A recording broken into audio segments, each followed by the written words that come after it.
한 절씩 교독을 하도록 하겠습니다. 여자들은 자기의 죽은 자들을 부활로 받아들이기도 하며 또 어떤 이들은 더 좋은 부활을 얻고자 하여 심한 고문을 받되 구차히 풀려나기를 원하지 아니하였으며 또 어떤 이들은 조롱과 채찍질뿐 아니라 결박과 옥에 갇히는 시련도 받았으며 돌로 치는 것과 톱으로 켜는 것과 시험과 칼로 죽임을 당하고 양과 염소의 가죽을 입고 유리하여 궁핍과 환난과 학대를 받았으니 이런 사람은 세상이 감당하지 못하느니라. 그들이 광야와 산과 동굴과 토굴에 유리하였느니라. 이 사람들은 다 믿음으로 말미암아 증거를 받았으나 약속된 것을 받지 못하였으니 이는 하나님이 우리를 위하여 더 좋은 것을 예비하셨은즉 우리가 아니면 그들로 온전함을 이루지 못하게 하려 하심이라. 아멘. 오늘 히브리서 11장 35절부터 우리가 몇 절을 읽었습니다. 이 말씀에는 대단히 그 교회가 경험했던 어려운 사건에 대해서 언급이 되고 있습니다. 여기에 나오는 35절 이하에 있는 말씀은 히브리서 기자가 구약 시대에 있었던 이런 사건들을 배경으로 하고 있고 또 36절까지는 이제 그런 내용입니다만은 36절, 7절, 8절 여기에 나오는 이 말씀들은 구약 시대와 신약 시대의 중간사적인 시기, 곧 주전 한 400년부터 예수 그리스도의 오시기까지의 그 시기에 이스라엘 사람들이 믿음을 지키기 위해서 당해야 했던 환난과 핍박에 대해서 언급을 하고 있습니다. 우리가 11장에서 히브리서 11장에서 그동안 믿음에 대해서 배웠습니다. 우리의 신앙의 선조들이 믿음을 어떻게 지켰고 그 믿음의 결과 어떤 열매를 얻게 되었고 그것이 후손들에게 어떤 영향과 어떤 교훈이 되어서 오늘 우리에게도 전달되고 있는가, 이것에 대해서 언급이 되었고 또 그 믿음에 대한 믿음의 위대한 선조들에 대한 삶을 보면서 우리들이 오늘을 살아가면서 깨닫는 게 참 많습니다. 도전을 받는 게 참 많습니다. 믿음이라고 하는 것이 결코 우리 자신 좀 편하게 살기 위해서, 조금 더 풍족하게 살기 위해서, 안전하고 안락하게 살기 위해서 우리가 누리는 것이 아니라 이것은 우리의 구원에 관한 것이고 그 구원을 이루시기 위해서 우리는 한 일이 아무것도 없지만 하나님께서 구주 예수 그리스도를 십자가에 가시기까지 순종을 시키심으로 우리에게 거저 허락하신 하나님의 선물임을 이 믿음장을 통해서 우리들이 다시 한번 확인을 했습니다. 그 마지막에 오늘 이제 35절부터 나오는 이 구절에 믿음에 우리가 빠질 수 없는, 믿음하면 반드시 기억하고 또 마음에 새겨야 할 믿음에 포함된 한 요소에 대해서 우리가 오늘 다루게 됩니다. 그 요소가 뭐냐면 환난과 핍박입니다. 환난과 핍박. 여러분들 오늘도 지금 21세기라고 하는 2015년에도 믿음을 자유롭게 선택할 수가 없는 이런 상황 속에서 믿음을 지키기 위해서 많은 희생을 치루어야 하는 사람들이 있습니다. 이 세상에 지금 뭐 독립 국가들이 점점 많아져 가지고 뭐 200개가 넘는 나라가 있다, 이런 말을 우리가 듣는데 그렇게 많은 나라들 가운데 아직도 많은 나라들이 자기가 마음속에 담고 있는 신앙의 고백을 마음대로 할 수가 없는, 나는 내 믿음이 이것입니다 라고 세상에 대해서 아무 부담 없이 외칠 수 없는 그런 상황에서 살아가는 사람들이 많이 있습니다. 아직도 수십 나라가 그런 상황입니다. 오늘 우리들이 이 자유로운 환경 속에서 아무 부담 없이, 아무 꺼리낌 없이 믿음을 만끽하며 살아갈 수 있는 데에는 그 믿음을 우리에게 가져다 준 우리의 믿음의 선조들의 희생이 있었다고 하는 것, 이걸 우리가 기억해야 합니다. 여러분들 오늘 메모리얼 데이 혹은 리멤버런스 데이 혹은 베테런스 데이 캐나다에서 현충일로 지키는 날입니다. 세상에 참 자유가 얼마나 소중하고 얼마나 중요하다라고 하는 것 우리가 살면서 점점 더 느끼게 됩니다. 그런데 그렇게 소중하고 그렇게 중요한 자유라고 하는 것이 우리들에게 전달되기 위해서 우리에게 전달해 주기 위해서 많은 분들이 자기 목숨을 자유를 지키기 위해서 바쳐 우리에게 유산으로 자유를 선물로 전달을 해 줬습니다. 그들의 희생이 있었기 때문에 이 카나다라고 하는 나라가 자유 속에서 유지되고 있는 것입니다. 그들의 희생이 없이는 우리가 오늘 이렇게 자유를 만끽하며 살아갈 수가 없습니다. 그러니까 그들의 희생이 얼마나 중요했다라고 하는 것 이걸 기억하는 게 참 필요하고 중요합니다. 마찬가지로 신앙에 있어서도 믿음이라고 하는 것이 이제 뭐 내가 똑똑하고 내가 잘나고 내가 생각이 더 정확하고 바르기 때문에 내가 발견한 내가 얻은 내 것이 아니라 하나님께서 예수 그리스도의 십자가를 통해서 우리에게 거저 주신 선물인 것을 알아야 하고 또 그 믿음이 우리들에게 전달되게 하기 위해서 우리 앞서 살아간 많은 분들이 믿음 안에서 그것을 지키기 위해서 엄청난 희생을 감당했다고 하는 것 이걸 우리가 기억하고 믿음을 지키며 살아나갈 수 있어야 할 것입니다. 구약 시대에 여기 이제 35절에 보시면 어떤 여인들이 자기의 죽은 자들을 부활로 받아들이기도 했다. 부활로 인하여서 어떤 여인들은 자기의 사랑하는 자들이 죽었다가 다시 살아 돌아오는 이런 기적을 경험한 여인들도 있다. 이런 이야기가 나오는데 이것이 열왕기상 17장 열왕기하 4장에 나오는 사건입니다. 엘리야 선지자 그리고 엘리사 선지자 시대에 선지자들의 능력과 그들의 믿음으로 말미암아서 그들을 돕고 있었던 여인들이 사랑하는 아이가 죽었다가 선지자들이 기도와 믿음으로 하나님께 구함으로 그들이 다시 살아 돌아온 사건이 있었습니다.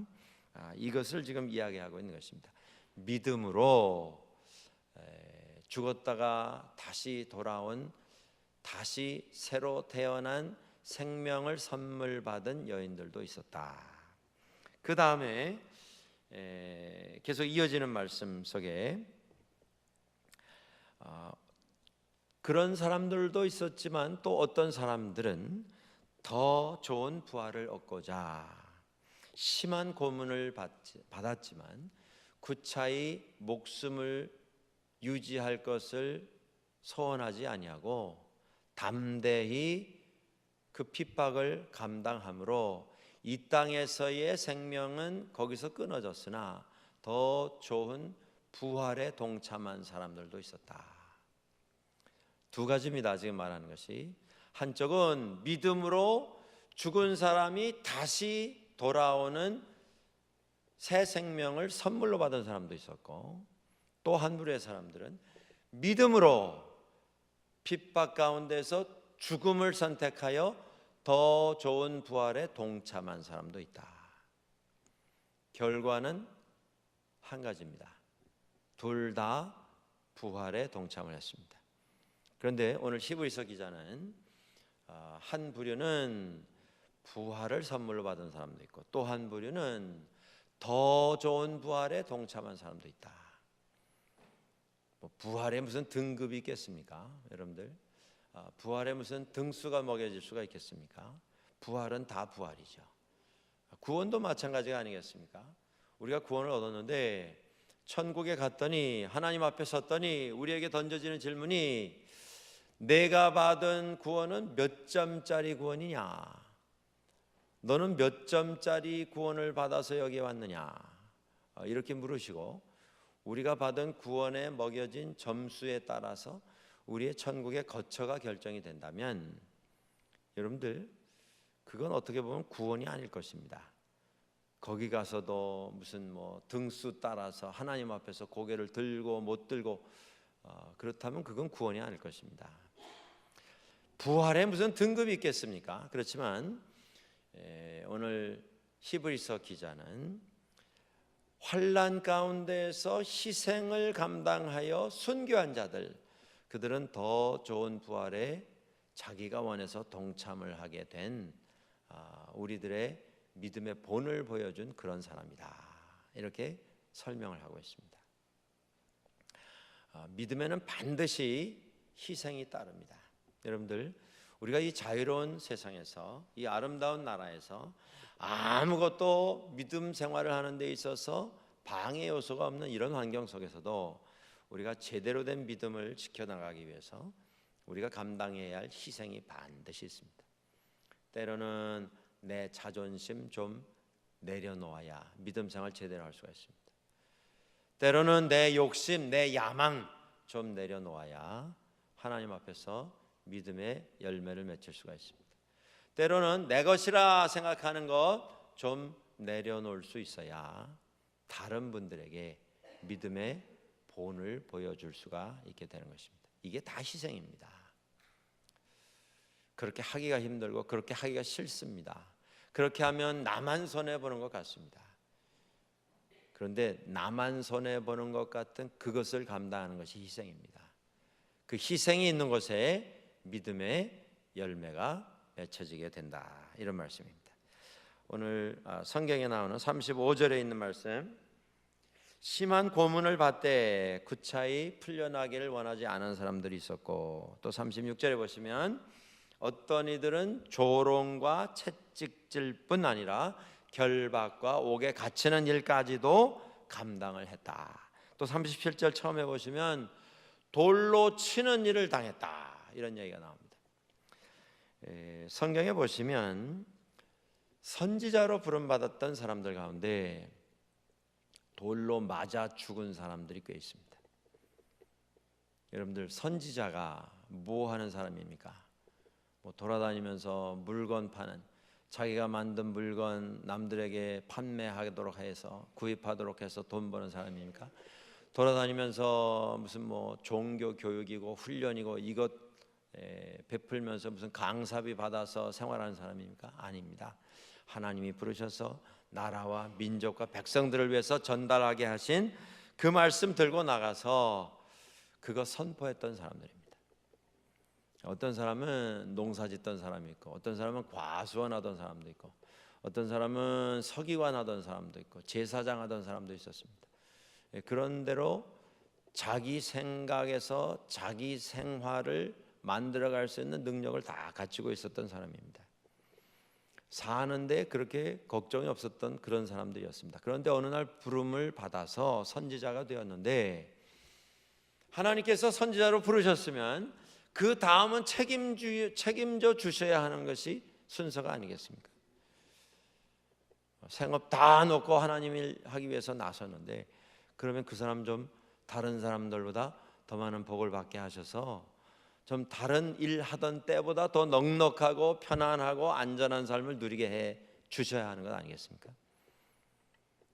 그런데 그렇게 부름을 받았던 사람들 중에 하나님께서 지금 이스라엘에 대해서 이런 일을 원하신다, 유다에 대해서 이런 일을 원하신다, 회개하고 돌아오기를 원하시고 우상 숭배하던 일 다 정리하기를 원하시고 삶 속에 저질렀던 죄들 하나님 앞에 모여서 회개하고 하나님 앞에서 참회하고 새 출발하기를 원하신다. 이대로 가다가는 망할 수밖에 없다. 하나님의 진노의 심판이 준비되어 있다. 이 말씀 선포하다가 자기 백성, 이스라엘 사람, 유다 백성에게 붙잡혀서 돌로 맞아 죽은 사람들이 있었습니다. 그게 구약 성경에 나오는 스가랴가 그랬습니다. 역대하 24장 22절에 나옵니다. 23절에 보시면 그를 끌어다가 돌로 쳐 죽이니라, 이렇게 나와 있습니다. 예레미야 역시도 망해가는 나라의 미래를 걱정을 하면서 통곡하면서 임박한 하나님의 심판을 선포하다가 끌려나가서 돌에 맞아 죽었습니다. 유대 전설에 의하면 이사야 선지자도 히스기야 왕은 참 좋은 훌륭한 왕이었습니다. 그런데 그의 아들 므낫세가 왕이 되면서 그가 방종하여서 이방 우상 섬기는 일을 이스라엘에 도입을 하고, 그리고 많은 사람들로 하여금 죄 짓도록 인도를 해갔습니다. 그러다가 이사야와 부딪힙니다. 그때 이사야를 끌어다가 그를 고문을 하고 그에게 믿음을 포기할 것을 강요를 하다가 결국 처형을 시킨 것이 므낫세다. 이런 유대인들의 전설이 있습니다. 여러분들, 믿음이 그렇게 편안하고 신나고 재미있고 복받고 풍성하고 뭐든지 손만 대면 다 기적처럼 이루어지는 이런 일로만 가득 채워져 있는 것은 아닙니다. 믿음이 오늘 우리가 누리는 자유로운 믿음으로 우리들에게 선물이 되어서 전달하게 되기까지 많은 사람들의 믿음을 지키기 위한 희생이 있었습니다.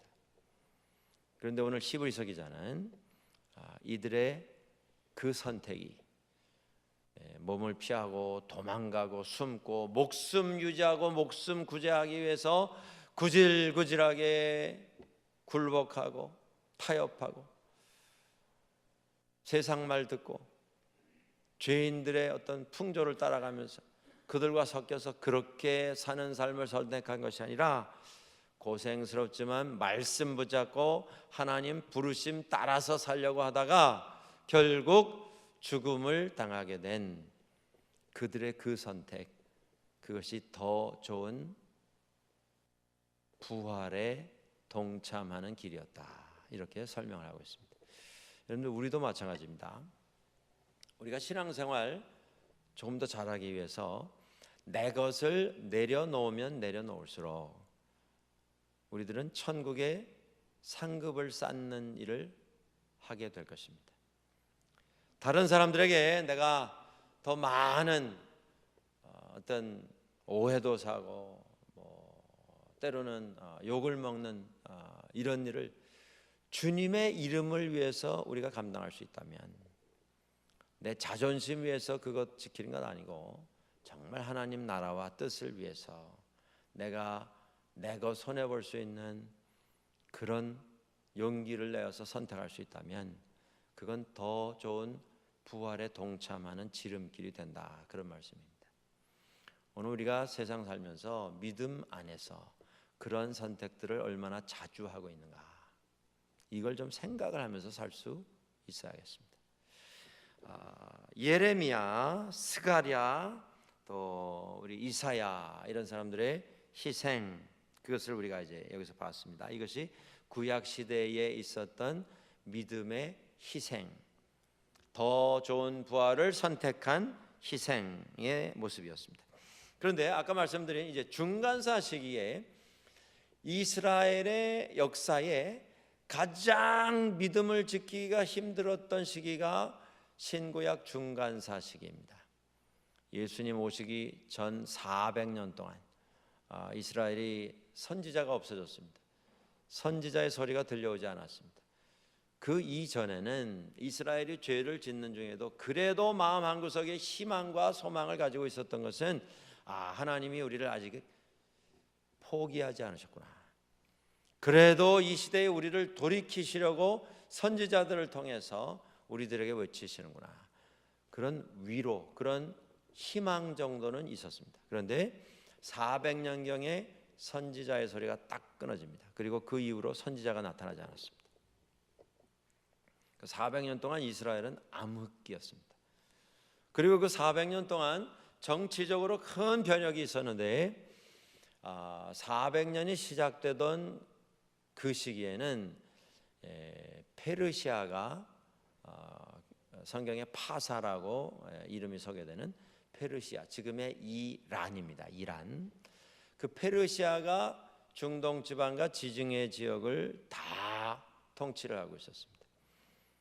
그런데 그러다가 주전 한 350년에 출생한 알렉산더 대왕, 그가 10대 후반부터 아버지 왕을 따라서 전쟁터를 쫓아다녔던 사람입니다.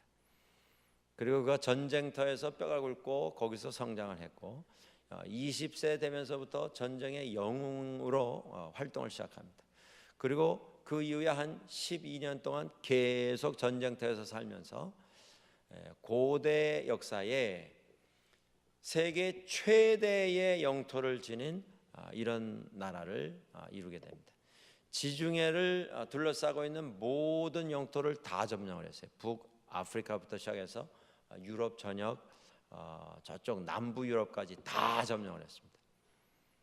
그리고 나중에 군사를 동원해 가지고 뭐 중동 지역, 지금의 이제 이란, 이라크 뭐 다 점령했고요. 이제 그리스 왕입니다. 알렉산더는 나중에는 군사를 동원해 가지고 인도까지 쳐들어갔어요. 인도까지. 이게 그 당시로는 뭐 어마어마한 장정입니다. 인도까지 가기 위해서는 거기에 지금 우리가 알고 있는 그 스탄 나라들을 지나야 됩니다. 중앙아시아에 있는 뭐 우즈베키스탄, 타지키스탄, 아프가니스탄, 파키스탄 이 나라들을 다 지나야 인도를 갈 수가 있는데 그 나라 다 지나가지고 인도까지 가서 전쟁을 했습니다. 그러면서 이제 지중해 지역이 그리스 영토가 되면서 헬라 대제국이 탄생을 하게 됩니다. 그러니까 이것이 주전 400년 동안 있었던 일입니다. 그러면서 이스라엘이 이제 어려움을 당하게 되는데 그때부터는 나라가 주권을 이제 상실한 채 떠돌게 됩니다. 그리고 표류하면서 강대국이 바뀔 때마다 그 강대국에 그냥 자동으로 편입이 되는 뭐 자기들의 운명이 자기들에 의해서 결정되는 게 아니고 그 지중해 지역을 누가 장악하느냐에 따라서 어떤 나라에 속국이 되느냐 이게 결정이 되는 이런 운명이 되었습니다. 근데 이 시기에 지구 역사에서 믿음을 강제로 뺏기 위해서 가장 잔인하고 가장 비인간적이고 가장 포악한 이런 탄압 행위가 일어납니다. 근데 놀랍게도 그 탄압 행위가 누구에 의해서 진행이 되었냐면 아까 말씀드린 알렉산더 대왕이라고 하는 사람이 마게도냐, 지금 이제 마세도니아, 그리스의 북쪽에 있는 영토입니다. 마게도냐 사람인데 이 마게도냐 출신인 알렉산더 대왕이 그리스 대제국을 이루면서 지중해에 있는 모든 나라들을 다 점령을 했습니다. 그런데 그 사람이 그 알렉산더 대왕이 여러분들 약관 32세의 전쟁터에서 죽습니다. 영웅 단명 무슨 미인 단명 그런 얘기가 있습니다만은 지금도 2200년 이상 지난 지금도 알렉산더 대왕 하면 세계 역사의 가장 위대한 무슨 영웅 중에 하나 이렇게 우리가 기억을 하고 그렇게 들었습니다. 그런데 그가 약관 32세의 전쟁터에서 전사를 합니다. 그리고 그 이후에 그 아들들에 의해서 영토 분쟁이 일어나고 나라들이 굉장히 약해집니다. 그리고 시간이 한참 흐른 다음에 결국 그리스가 점령했던 나라들이 아들들에게 다 분할이 됩니다.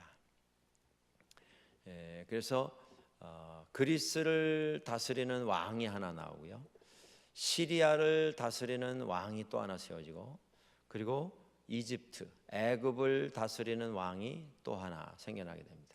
이게 알렉산더 대왕의 후손들이 그 지역의 중요한 땅들을 이렇게 나누어서 왕국을 통치하게 된 것입니다. 이 말씀을 왜 드리냐면 그렇게 해서 통치가 시작됐던 왕들 가운데 시리아의 임금 안티오쿠스라고 하는 임금이 있었습니다. 이 시리아의 임금입니다. 그런데 지금 마게도냐나 시리아나 애굽이 다 알렉산더 후손들입니다.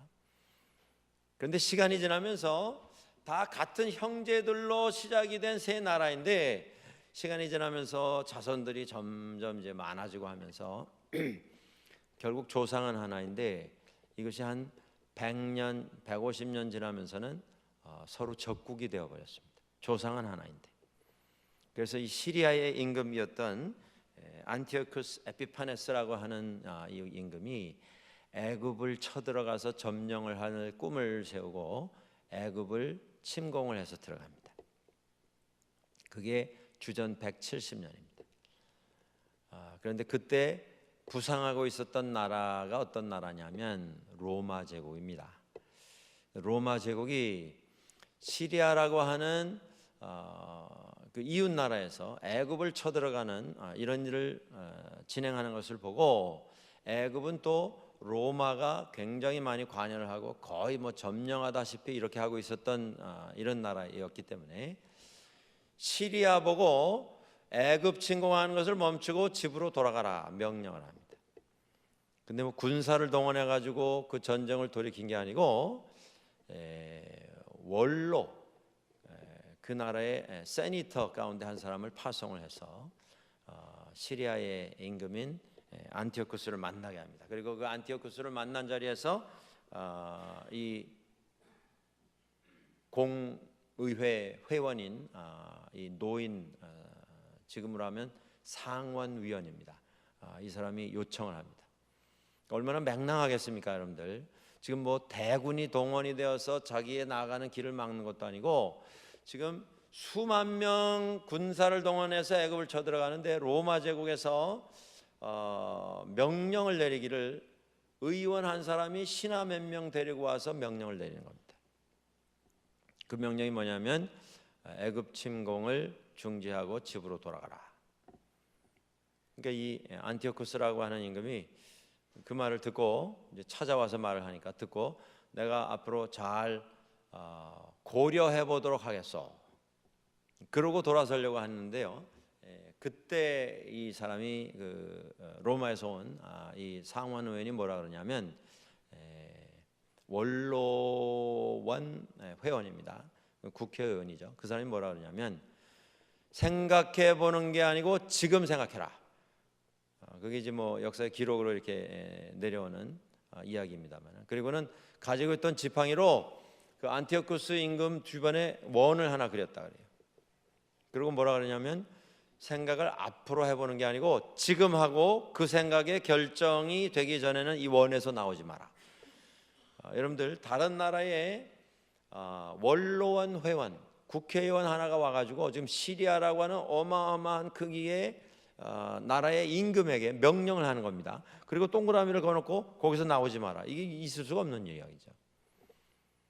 근데 그때 이제 부상을 해서 대국으로 성장을 하던 나라가 로마였기 때문에 결국 이 안티오쿠스가 고민을 하다가 겁을 먹은 거죠. 그리고 굴복을 합니다. 군인이 지금 군대가 동원이 돼서 뭐 말 안 들으면 치겠다도 아니고요. 국회의원 하나가 와서 말하는데 할 수 없이 거기다가 굴복을 하고 내가 철수를 하겠습니다. 이렇게 말을 하게 됩니다. 그리고 이제 철군을 해서 돌아갑니다.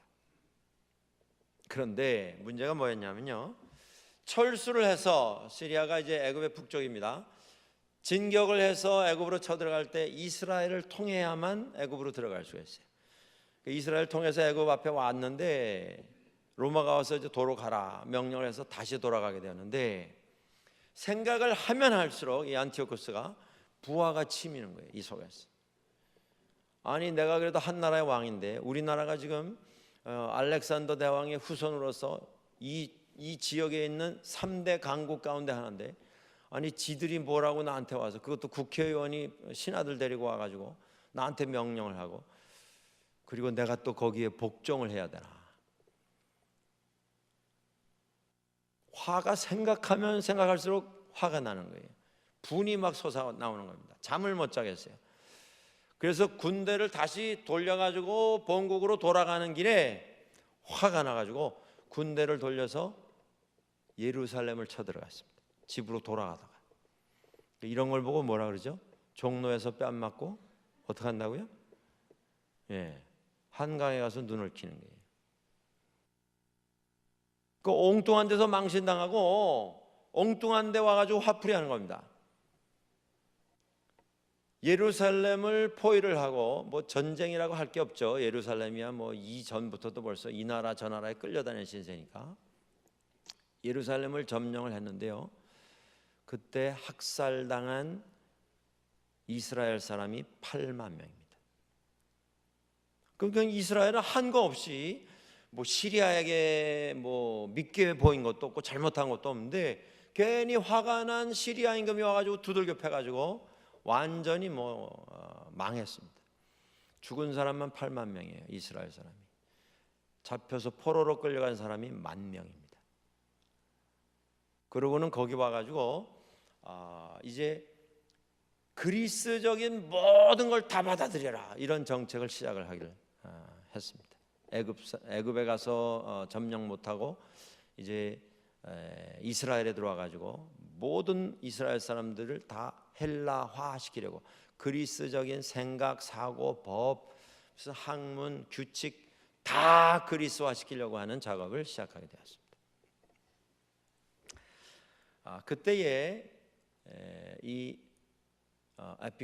안티오쿠스 에피쿠네스의 정책에 협조를 했던 유대인들이 여럿이 있었습니다.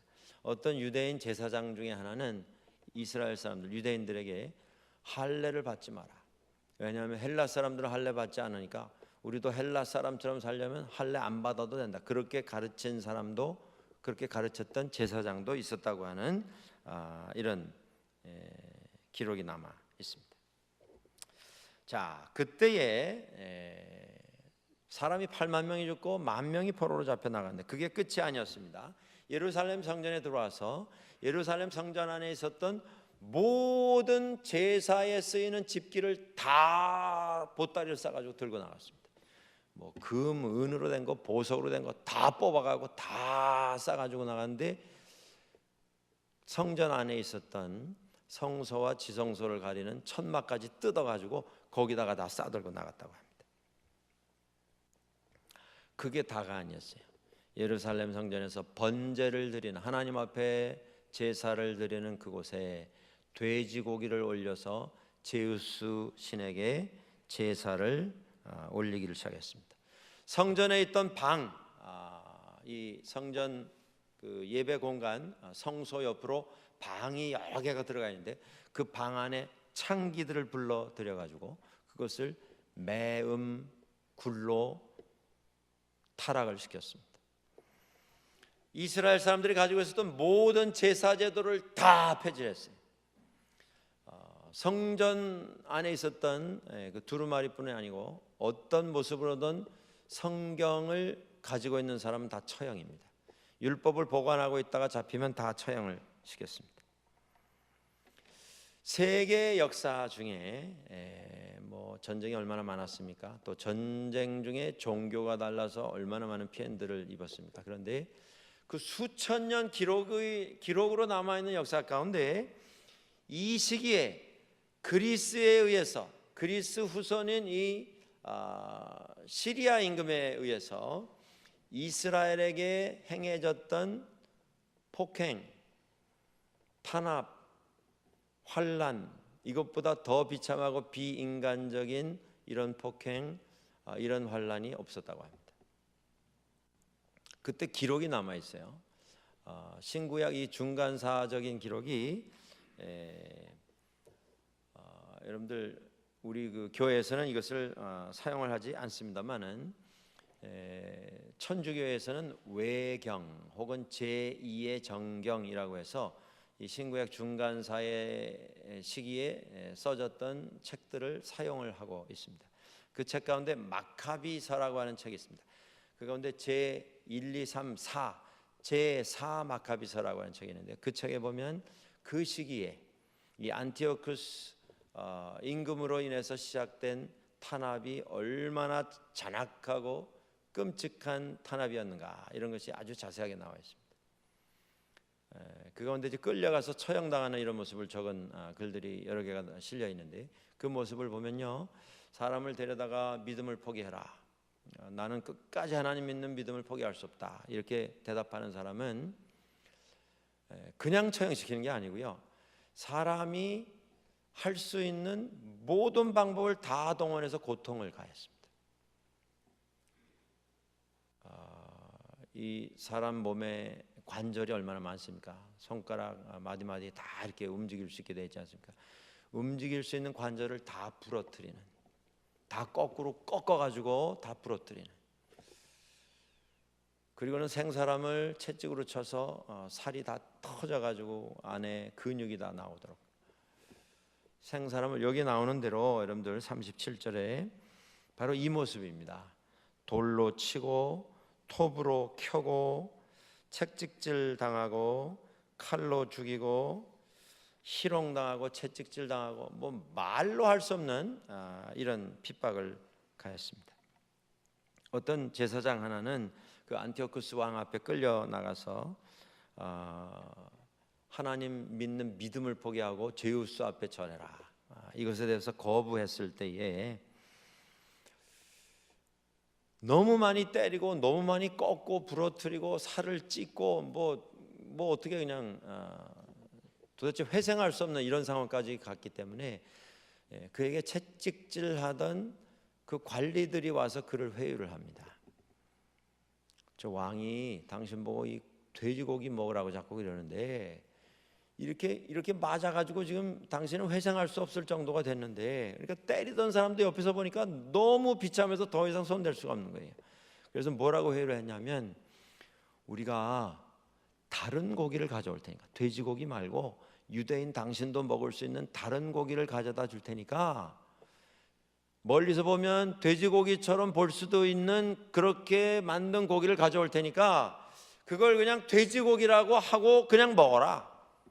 그러면 당신은 돼지고기 먹는 거 아니지만 저기서 멀리서 쳐다보는 왕이 보기에는 돼지고기 먹는 꼴이 될 테니까 그냥 그러고 먹고서 좀 지나가자. 너 끔찍해서 못 보겠다. 그렇게까지도 회유를 했다 그럽니다. 그것도 거부하고 나중에 그 만징창이가 된 몸을 끌어다가 불에다 던져서 태워버리는 그런 순교를 당했습니다. 같은 그 문서에 제4 마카비서에 나오는 또 하나의 그 실화가 있는데, 그것은 7형제 사건입니다. 형제 7이 잡혀가는데요, 큰아들부터 끌려 나옵니다.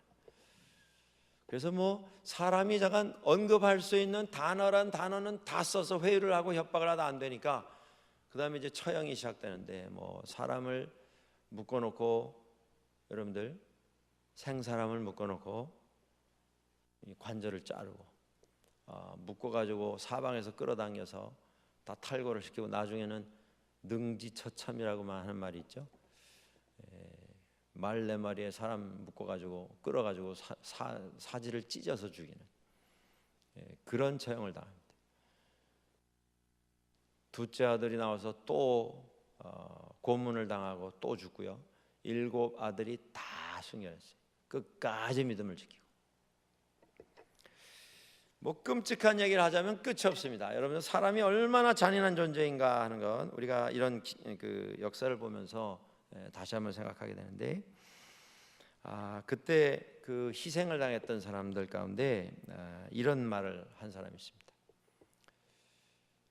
내가 이 말을 하고 이 위기를 피함으로 내 목숨 구제할 수는 있겠으나, 내가 이렇게 함으로 이제 자라나는 젊은 세대들에게 그들이 다른 선택을 할 수 있는 어떤 핑계를 제공하는 그런 죄는 나는 범할 수가 없다.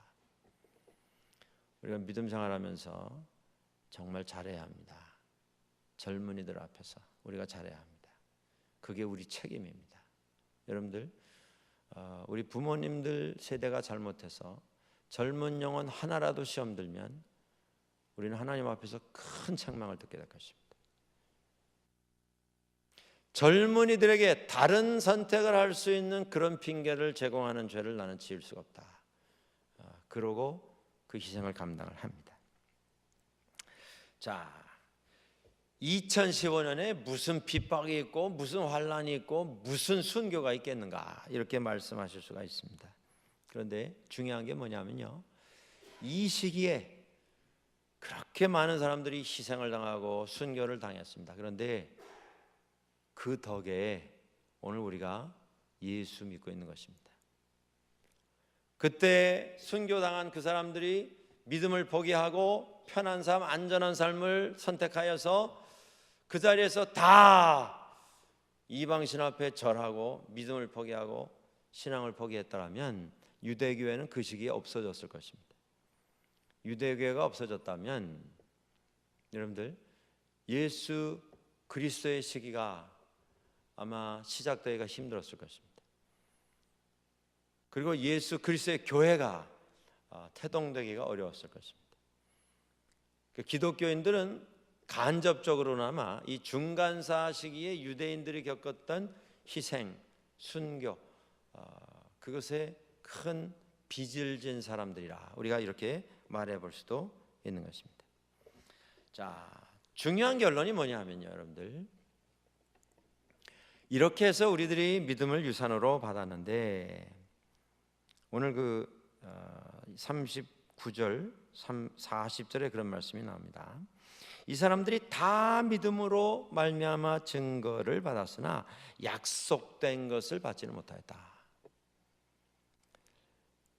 믿음으로 더 좋은 부활을 선택하는 순교를 당했지만 이들이 약속된 것, 구세주가 이 땅에 오시는 그것을 경험하지는 못하고 세상 떠났다. 그런데 그 이유가 뭐냐면 40절에 하나님이 우리를 위하여 더 좋은 것을 예비하셨은즉 우리가 아니면 그들로 온전함을 이루지 못하게 하려 하심이라. 이게 무슨 얘기냐면요, 그들이 우리 앞에 희생을 당하고 순교를 한 그들이 전반부를 감당을 했는데 후반부를 맡은 우리들과 그들의 희생이 같이 어우러져서 하나님의 구원의 역사, 부활의 역사를 온전케 하시기 위해서 이렇게 하나님께서 시간을 구분하여 우리를 후손들로 세워주신 것이다, 이렇게 말하고 있습니다.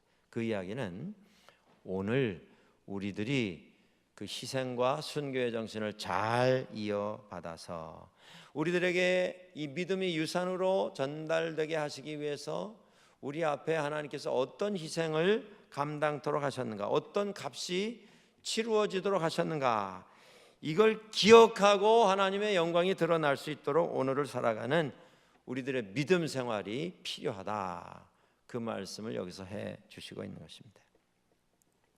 우리의 신앙을 오늘 지켜준 분들이 우리 앞서 살아간 꼭 지금 2000년 전 신구약 중간 시기만이 아니고 그 이후에도 정말 믿음을 지키기 위해서 자신의 목숨을, 자신의 세상의 영광을, 부귀영화를 다 포기했던 분들 때문에 오늘 우리가 믿음을 가지게 된 것을 알고 오늘 우리 후손들에게 우리가 받은 이 믿음 아름다운 유산으로 넘겨주게 하기 위해서 오늘 우리가 자기 희생을 좀 감당하는 이런 삶을 계속 이어나가야 하겠다. 이게 오늘 말씀의 결론입니다. 여러분들, 믿음은 하나님께서 우리에게 거저 주신 선물입니다. 우리가 그것을 얻기 위해서 한 일은 아무것도 없습니다. 그러나 그 믿음이 거저 전달된 것은 아닙니다. 나는 한 것이 없지만 나에게 이 믿음이 전달되도록 하기 위해서 많은 분들의 희생과 많은 분들의 눈물과 기도가 있었다고 하는 거 기억하십시오.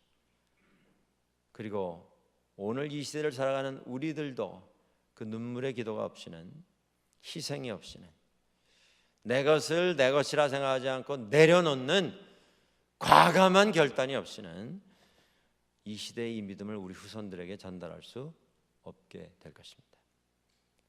이것을 기억하시기 바랍니다. 오늘 내 인생을 살아가는 내 시간 속에서 나도 주님 이름 위해서 내가 좀 내려놓는, 포기하는, 희생하는 이런 결단을 나도 가져야겠다. 하나님 앞에서 이 말씀을 마음에 새기시고 그리고 이 저녁 우리가 주님 은혜 가운데서 귀가할 수 있게 되기를 주의 이름으로 간절히 축원합니다.